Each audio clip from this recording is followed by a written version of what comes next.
wake up, Jacob, let's go ahead and see what we have on tap today. In other words, come, let us reason together. So let's start ahead with this lesbian divorce rate. Some of you guys already seen it, but let's look at a couple. I could not resist, so I had to look it up. From the Office of National Statistics, from a 2019 study, in ever increasing numbers, we are now at a lesbian divorce rate of 72%. So the top 4 reasons that they are reporting getting divorced is feeling ignored, inequality in the partnership, adultery, and domestic violence. You don't. Personally, I feel like this lends some weight to men's arguments and complaints about how women are behaving in relationships. Because when you have lesbian divorce statistics that look like that, the girls are kind of telling on themselves. I You could not think? resist, so I You had to think? look it up. From the Office. All right, I'll make this quick because I've tried to do this take a few times. I'm extremely disillusioned. Mhm. 72% of lesbian relationships end in divorce. It's much higher than our gay male counterparts, and it is much higher than the straight relationships. Mhm. And while we can suppose a lot of things here as to why that is, the most concerning to me are the domestic violence statistics between women Yeah, pretty high. and the emotional abuse statistics between women. Pretty high. It has left me disillusioned. And I was already pretty disillusioned anyway, Can't blame you. having exclusively been with women for the last 10, 12 years of my life, Yeah. having been married and divorced to a woman. I already was pretty disillusioned.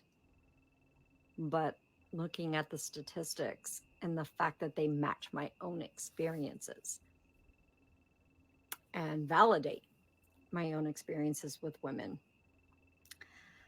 I'm just going to leave that there. Yeah. Happy to be single. Yeah. Yeah. All right. Completely understand. I completely understand.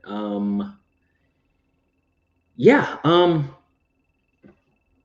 It's one of those things. I wanted to point this out because the last couple of years it's been what?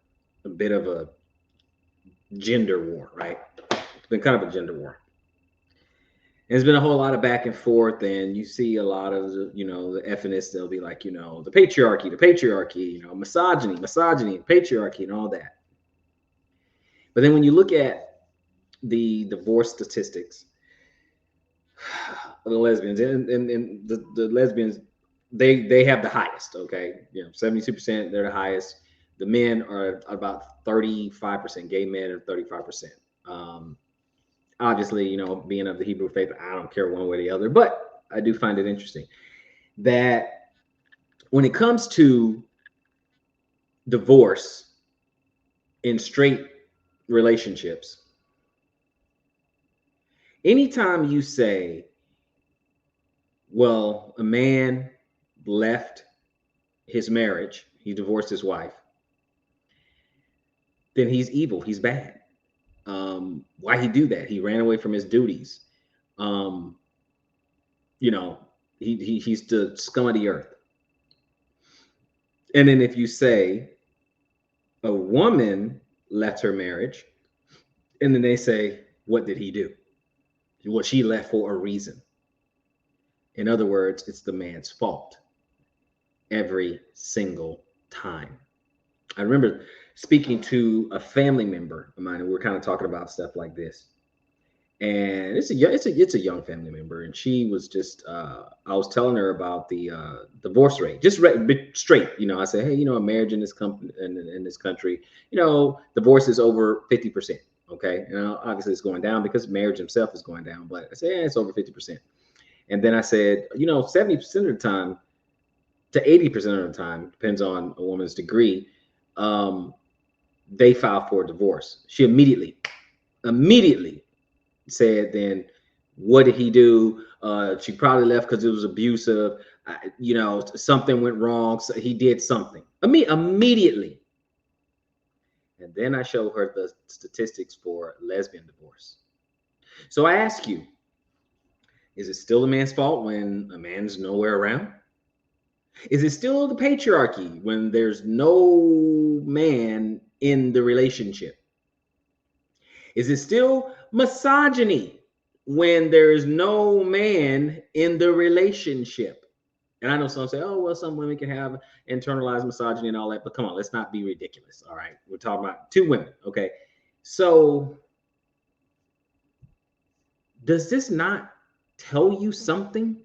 Does this not pop that narrative, that bubble, that little bubble that men are evil, it's their fault, they're the problem in the relationship, they are the aggressor and they're abusers, not to mention the domestic violence between lesbians, not to mention that, won't even get into that.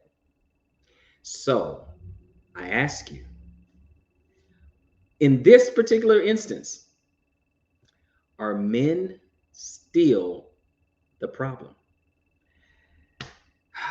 This has just been my observation. I want to keep you guys too long. You let me know. You guys, you tell me.